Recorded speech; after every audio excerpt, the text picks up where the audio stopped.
It's the dictionary. It's the dictionary. It's the dictionary. It's the dictionary. It's the dictionary. It's the dictionary. It's the dictionary. Hello, word nerds. How are you doing today?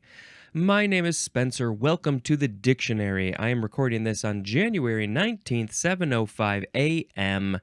Another cold, wintry day in Chicago. I woke up to a couple inches of new snow that I was not expecting because I forgot to look at the weather app last night. Let's see. If you would like to buy some merchandise for this show, go ahead and go to the TeePublic link in the show notes and buy some stuff. If you want to contact me, you can email me at dictionarypod@gmail.com. If you want to make your own little theme song, 15 seconds tops, you can email it to me at that same email address. Let's see. If you have a joke for any word through the end of the alphabet, go ahead and email me your joke, and I'll tell your joke on the podcast when I get there. Only email, please.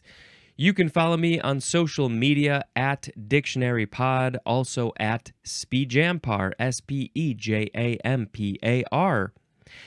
You can call the Google Voice number 917-727-5757. Leave a message. I will put it in a show unless you say please don't. What else? What are all the other things I gotta say? Patreon. If you want to join the Patreon, $1 a month is all you got to do to get quite early episodes, just the earliest of episodes. Is that everything? I think that's fine. Okay, let's talk about the words. The first word is equilibrate. Equilibrate. Verb from 1635 starting with transitive. To bring into or keep in equilibrium. And the synonym is balance. Equilibrium is coming up here in this episode. Intransitive is to bring about or also come to, to bring about, come to, or be in equilibrium. There were commas, but I thought it was a semicolon, so I thought it was the end of the idea, or a colon. Equilibration, that is a noun. That would be the act of doing the equilibrating. You did an equilibration. Equilibrator with an O-R, that is a noun.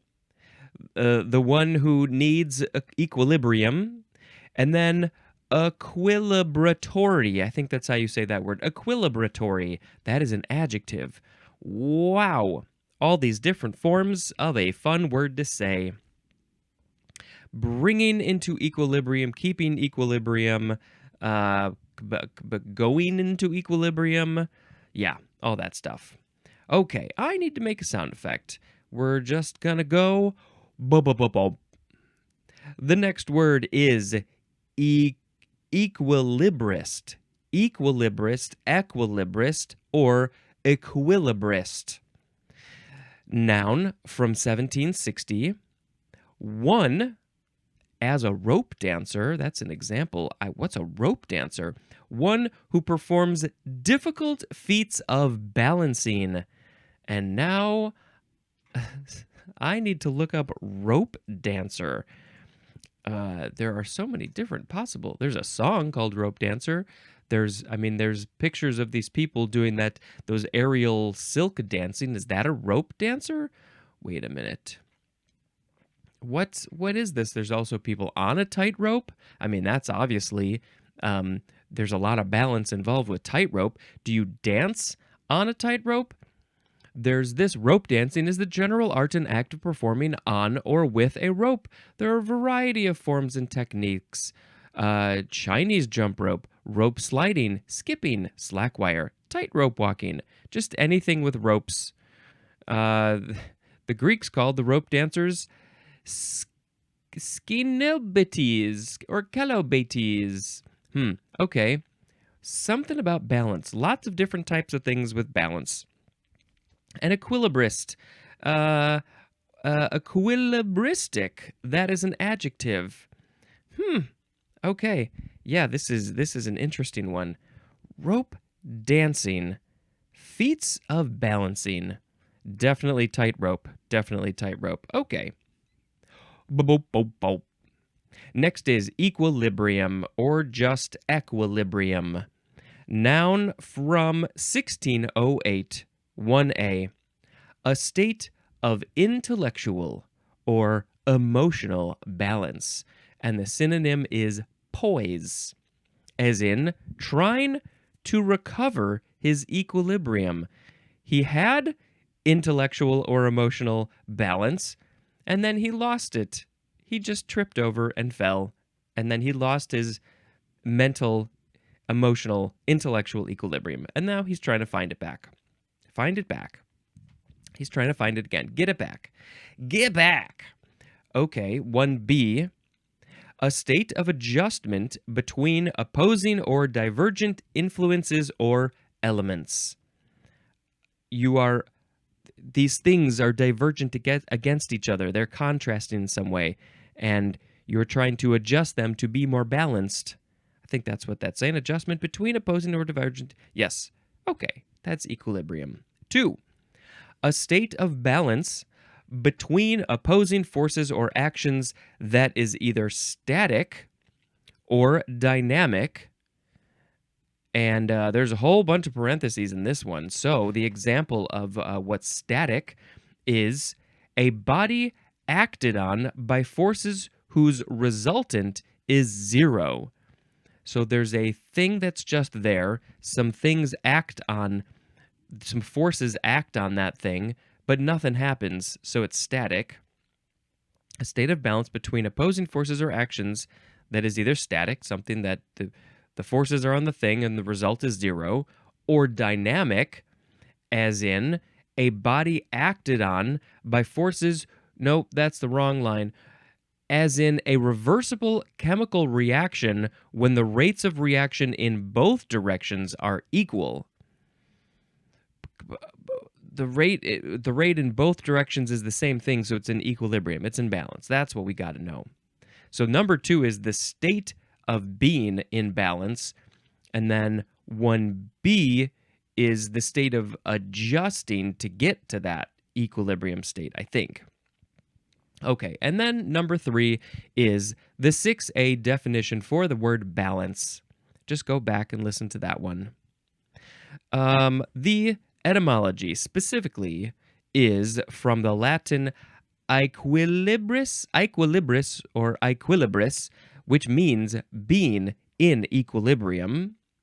That is from equi plus libra, which means weight, like you're weighing things. I think isn't Libra in the zodiac the one about balance? So there's weight. I could be wrong about that, but weight or balance. Yep, that's what Libra means.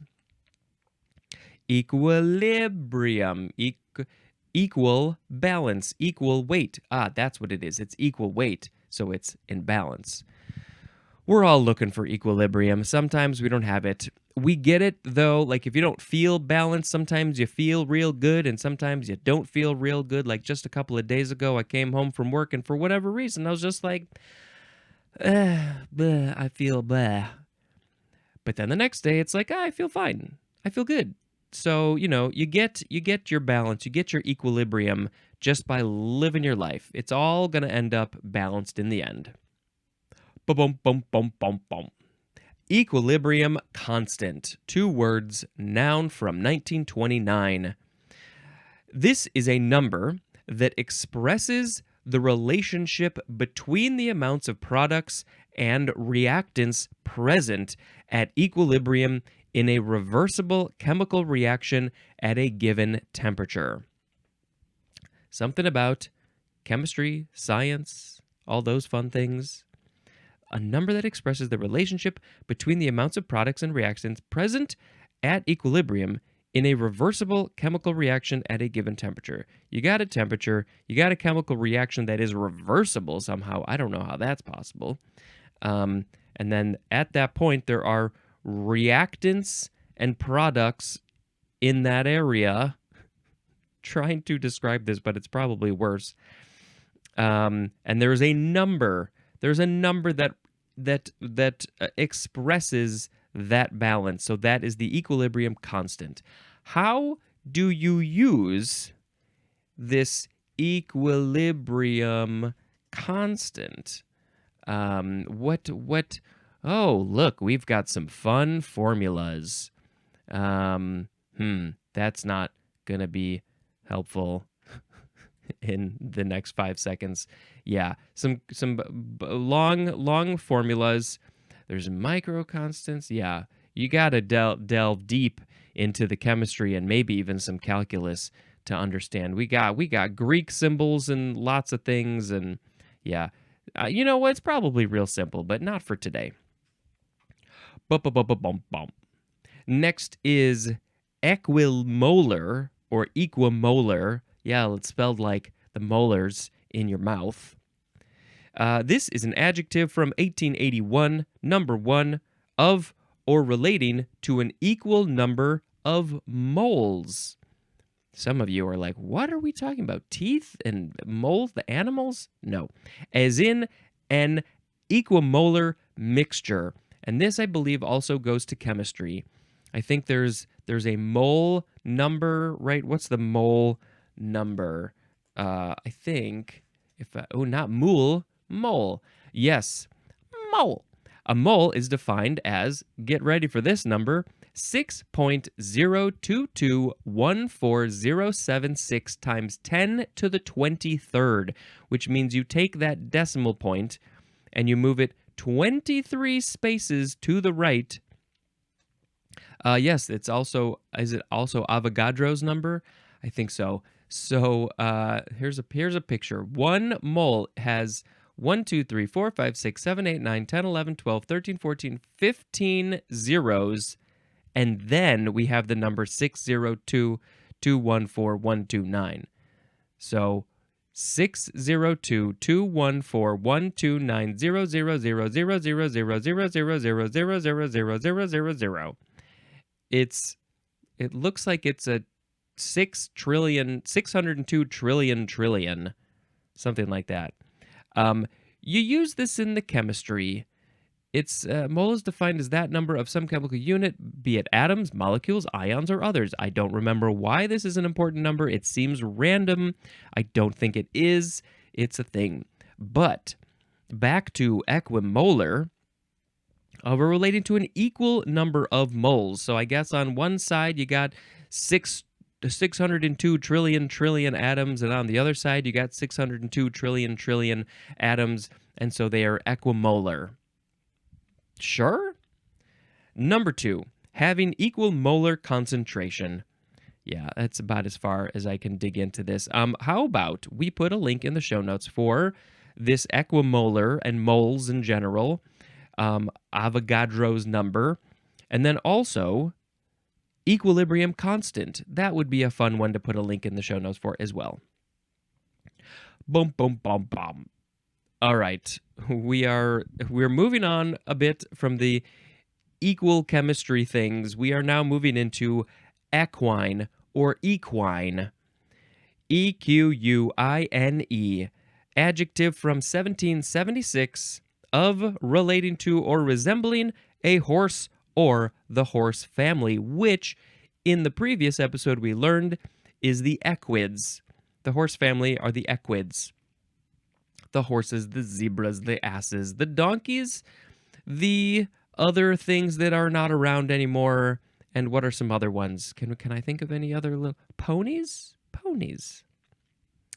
The equine is also a noun, and equinely or equinely is an adverb. Oh, you did that so equinely when you pranced and danced like a horse. What are those things called with the C? The combination of the centaurs. There we go. Centaurs are just living their life equinely because they're like a horse. They look like a horse. They're part horse. Let's see. This is from the Latin equus, which means horse, akin to the Old English eo, E-O-H, which means horse, from the Greek word hippos, which I'm guessing that would be their word for horse. And how we got the word hippopotamus is fascinating. Was it like the horse of the sea? The hippos? I can't. I have a hard time connecting hippos and horses, but the Greek word is hippos. Also, the Sanskrit word asva, and maybe that means horse in Sanskrit. Doesn't say. Equine. Okay. Next is equine encephalitis. 2 words. Noun from 1946. It sounds like some sort of disease in a horse. This is any of 3 forms of encephalitis that attack chiefly equines and humans in various parts of North and South America and are caused by 3 toga viruses. That's the end of the sentence. We got some parentheses, though. Examples of these toga viruses, which are viruses that go attack people wearing togas, saying toga, toga, and they just want to go to a party in a frat house in the 1960s or 70s. These toga viruses, there's the species Eastern equine encephalitis virus. There's Venezuelan equine encephalitis virus. Got to put that word at the end. And there's also Western equine encephalitis virus, and they are all of the genus Alpha virus, the first of the viruses. Also the viruses that like to eat cats and go, "I kill me." Some of you will get that joke. Okay, equine encephalitis. Now, we did learn about encephalitis quite a while ago. I don't remember what it said. Let's see here. Ooh, I think I got to the right page. Encephalopathy, encephalon, encephalitis. Here we go. Inflammation of the brain. Oh, great. When the horse's brains are inflamed, they got the equine encephalitis. And humans can get this too. Can get this also. Too. Yeah, that's not good. Don't like that. Bum. The next word is equinoxial or equinoxial. EQUINOCTIAL. First form, adjective from 1545. 1. Relating to an equinox or to a state or the time of equal day and night. Well, that is what an equinox is. The equal day or night is the equinox. I don't know why there's the separate thing, a state or the time of equal day or night that's different from the equinox. But anyway, that's what we're talking about. Relating to the equinox. The equinox is the autumnal equinox that is like September 21st, 22nd, around there. I think it sort of adjusts as the years go on. And then there is the vernal equinox in the spring. I think that's also March 21st or 22nd. And that's where the amount of daylight and the amount of nighttime are the same amount of time. But there's different kinds of equinoxes. It all has to do with like where the sun is in relation to the horizon and the light and all that stuff. Anyway, it gets a little bit more complicated. But what you need to know is around March 21st and September 21st, there's an equal amount of daylight and moonlight, daylight and darkness, light and dark. It's just the transition time from going to a lot of light to not a lot of light and vice versa. Equinoxial. Okay, number 2 for equinoxial is relating to the region or climate on or near the equator. And the equator, the more north you are or the more south you are, you get more affected by the amount of sunlight and daylight. Like in the summer in the northern hemisphere, you have a lot more light during the day compared to nighttime. And if you go more north, it becomes more pronounced. So on the longest day of the year, if you're way up in the North Pole, the sun never sets. Vice versa on the southern side. But when you're at the equator, things are a lot more equal. You get more sunlight during the summer and more darkness during the winter, but it's not nearly as exaggerated as the further north or south you go. And so, again, we're talking about equal things. Equinoctial, close to the equator, related to the equator, it's equinoctial. Number 3, relating to the time when the sun passes an equinoctial point. Yeah, we're talking about the equinox. There is no etymology, probably because it's coming up in one of these words coming up. Here we go. Boom, boom, boom. The second form of equinoctial is a noun from 1521, number 1. It is the first definition for the word equator, which was in 2 episodes ago. The first definition of equator is the great circle of the celestial sphere whose plane is perpendicular to the axis of the Earth. And so that's also just called the equinoctial. Never knew it had another name, but now we know. It's got 2 names. Which one's the nickname? Equinoctial or equator? 1521, the equator is earlier. It's older. So, yeah, I don't know where equinoctial came in.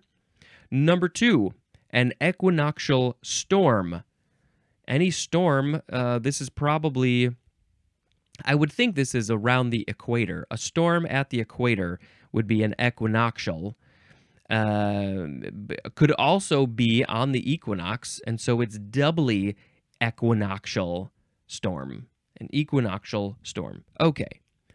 Bump, bump, bump. Equinox. Equinox. I like to say equinox and not equinox. This is a noun from the 14th century. Number 1, either of the 2 points on the celestial sphere where the celestial equator intersects the ecliptic. So this is a specific point on the Earth of the celestial sphere where the celestial equator intersects. Now, I need to see a picture of this because I don't think I was aware. Now, like, at any point in the year, are they, not the car, not, I don't want to see pictures of the car equinox. Let's see. There's, or are we talking about, well, now, let's read this one again.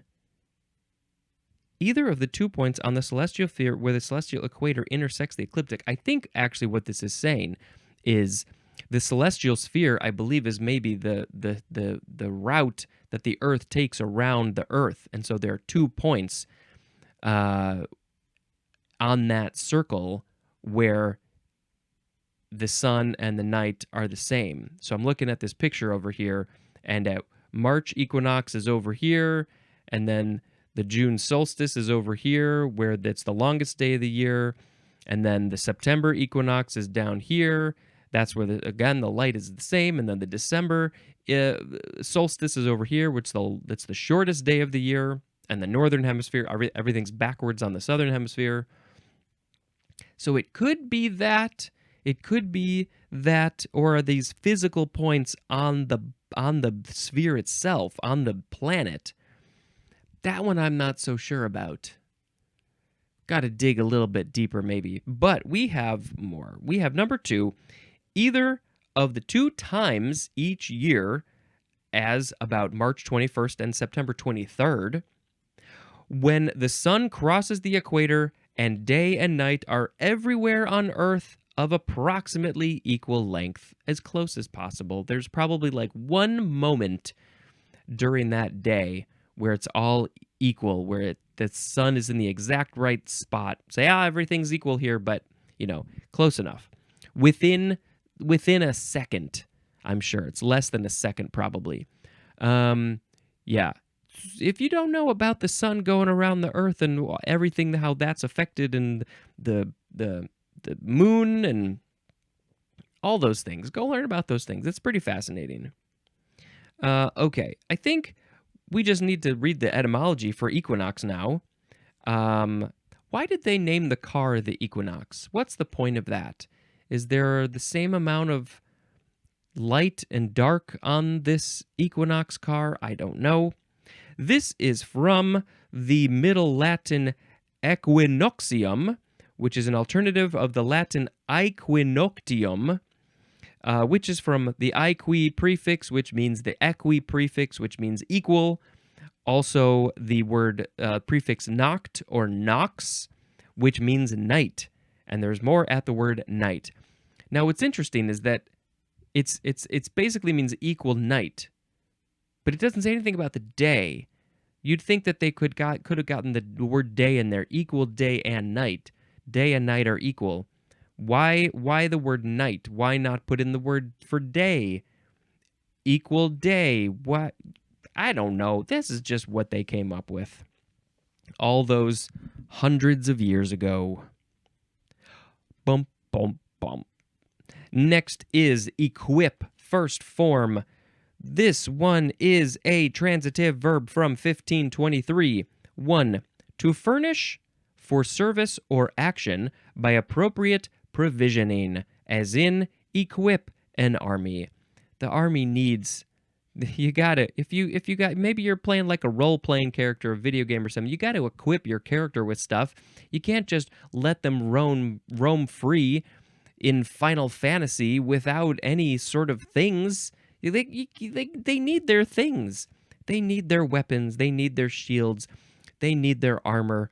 They need their magic potions. You furnish them. Furnish them for service or action. Number 2, the synonyms are dress and array. Number 3, to make ready. And the synonym is prepare. Instead of saying, I'm going to make dinner, I'm going to prepare dinner, I'm going to say, I'm going to equip dinner. As in, wasn't equipped to handle the pressures of the job.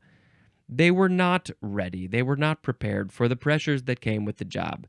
Maybe they might be ready for some other kind of job, but not that job. Go get yourself a new job.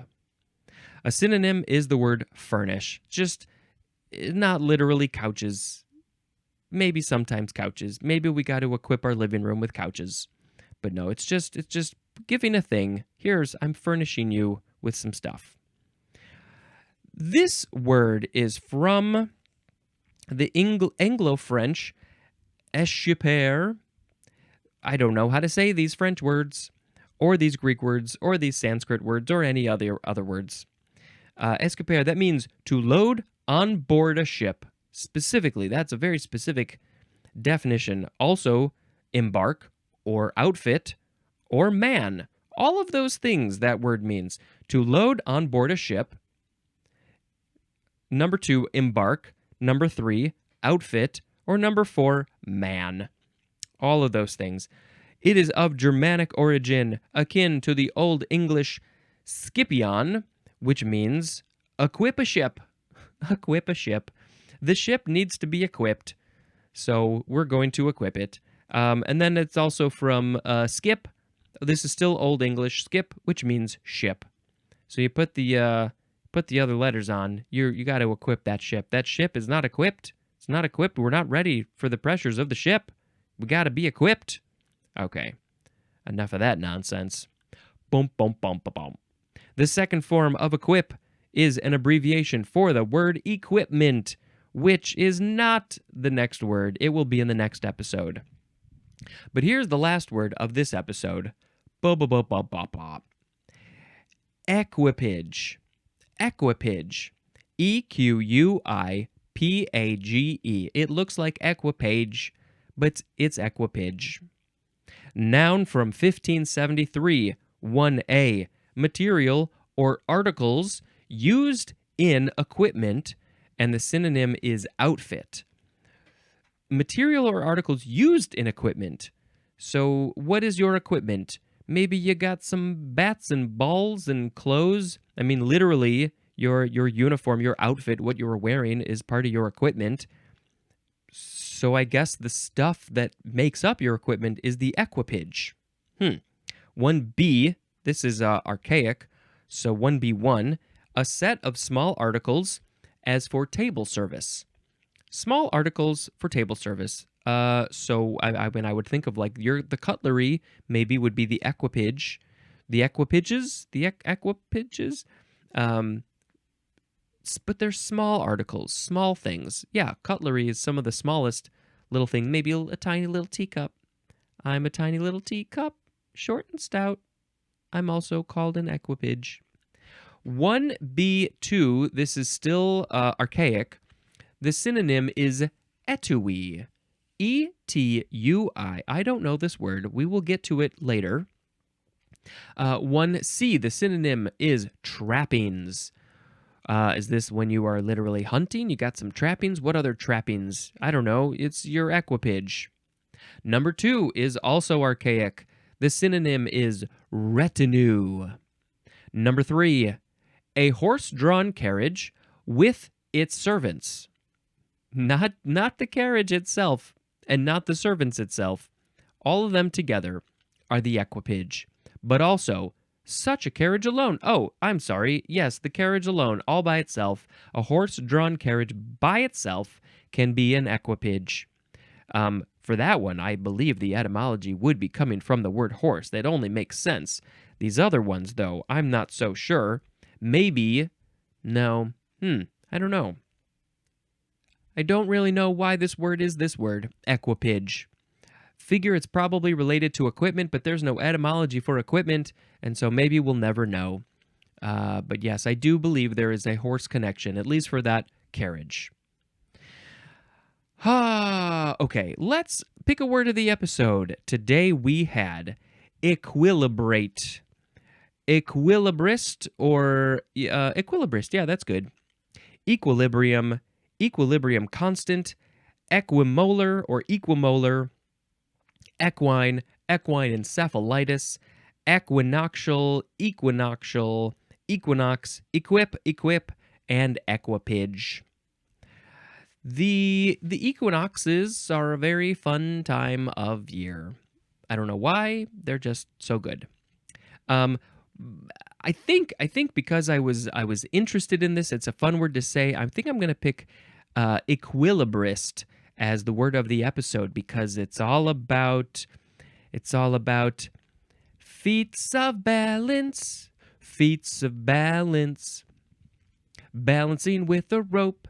I'm an equilibrist, balancing with a rope. Okay, that's enough of that one. Let's now talk about another movie I watched. Were you satisfied with whatever just happened for the last half hour? I don't know. Probably not. That's fine. The next movie I watched was Wonka. We took my mother-in-law to go see this, and it's a fun kids movie. I think maybe I've gotten a little bit too old and mature for strictly kids movies. There wasn't as much that I felt an adult could appreciate compared to other kids movies. But it was still fun and enjoyable, and I very much appreciate the message of anti-capitalism, and there was some other part of the message that I can't remember right now because it's been a number of days since I watched it. But yeah, it's a fun kids movie, and it's very well done, very well made. The CGI has really, they've really done a good job. Where can we go from here? We can't go anywhere. Let's just stop. Okay, that's the end of the episode. Thank you very much for listening and watching. And until next time, this is Spencer dispensing information. Goodbye.